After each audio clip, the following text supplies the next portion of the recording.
Donc alors, si on prenait cette pilule, qu'est-ce qui se passerait pour nous?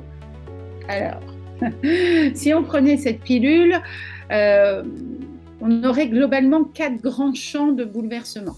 Mais ce qu'on a découvert dans les 20 dernières années, c'est qu'au moment de l'adolescence, on a de nouveau une fenêtre développementale qui est un peu en décalage avec la puberté, hein, qui arrive, qui est sans doute déclenchée d'ailleurs par les hormones de la puberté, qui sont sans doute le signal, et puis qui va accompagner cette puberté, qui va durer un petit peu plus longtemps.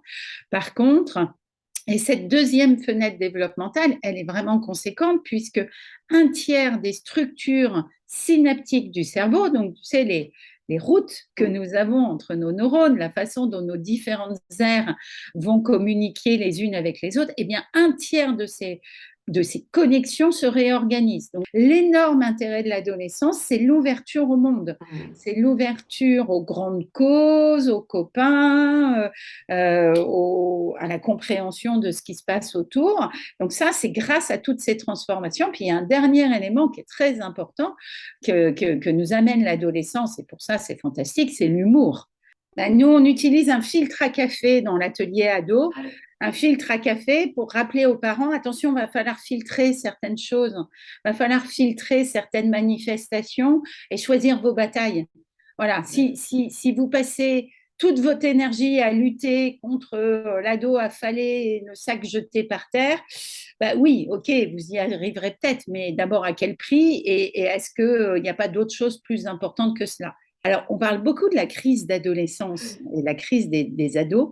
Moi, j'aime bien parler aussi un peu de la crise des parents d'ados, hein, parce que les pauvres parents d'ados, ce qu'ils sont en train de vivre, c'est pas rien. C'est loin d'être simple. Alors, d'abord, parce qu'ils ont un ado qui arrive à la maison et qui, effectivement, est en train de vivre tout ça. Et voilà. Alors, et eux, parents, ils sont en train de perdre un certain nombre de choses. Alors, ils sont peut-être pas dans le deuil, mais ils sont vraiment dans la perte quand même. Alors, qu'est-ce qu'ils perdent? Bah, ils perdent déjà le contact parfois avec leur enfant. Hein, leur enfant leur racontait tout, ils savaient toute sa vie, puis parfois du jour au lendemain, ils ne savent plus rien. Ils perdent parfois aussi le contact physique avec leurs enfants. Et ça peut être très violent. Ils avaient un petite fille, un petit garçon très câlin, très voilà. Et puis tout d'un coup, oh, mais c'est même pas tu me fais un bisou, quoi. Donc c'est quelque chose quand même, quand on est parent, qui peut être très compliqué. Ils perdent leur sentiment de se sentir utile. D'accord? Parce que bon, avant, ok, les goûters d'anniversaire, on était explosés à la fin du goûter. Mais enfin, au moins, on était là. D'accord? Maintenant, c'est hein. Et donc, j'ai l'habitude de dire qu'on redevient un parent amateur au moment de l'adolescence. On est un peu, parce que parfois, tout ce qui fonctionnait avant ne fonctionne plus. Donc, c'est vraiment dur. Et avec c'est Yapakia Belgique qui le dit, avec la nécessité en plus à ce moment-là d'accepter qu'on est ringard. On croit bien faire, typiquement en leur disant tu ne fais pas ci, tu ne fais pas ça.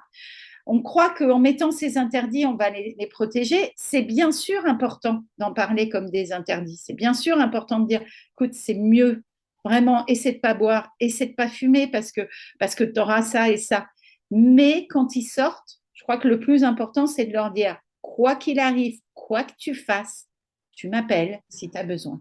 C'est de maintenir toujours à un moment de se dire faut pas que je casse le lien, faut pas que je le casse, faut pas que je le casse, parce que c'est ce qui fait la différence entre un ado qui s'en sort et un ado qui s'en sort pas. Voilà, faut être honnête, parce que l'adolescence, c'est quand même une période de très grande fragilité, hein, on l'a compris. On pointe un peu ce qui peut être difficile, mais il y a de belles choses aussi dans l'adolescence. Clairement, clairement, mais c'est une grande période de potentialité. L'adolescence, elle nous amène quoi? Elle nous amène les grands idéaux. Heureusement qu'on en a, hein. Heureusement qu'on a cette génération, bah, typiquement aujourd'hui, qui est en train de vraiment nous mobiliser sur l'écologie et qui est en train de nous dire attention, regardez où on va. C'est l'époque aussi des grandes amitiés, des grands amours. C'est l'époque aussi de la solidarité, de la créativité. Enfin, il y a tout un potentiel au moment de l'adolescence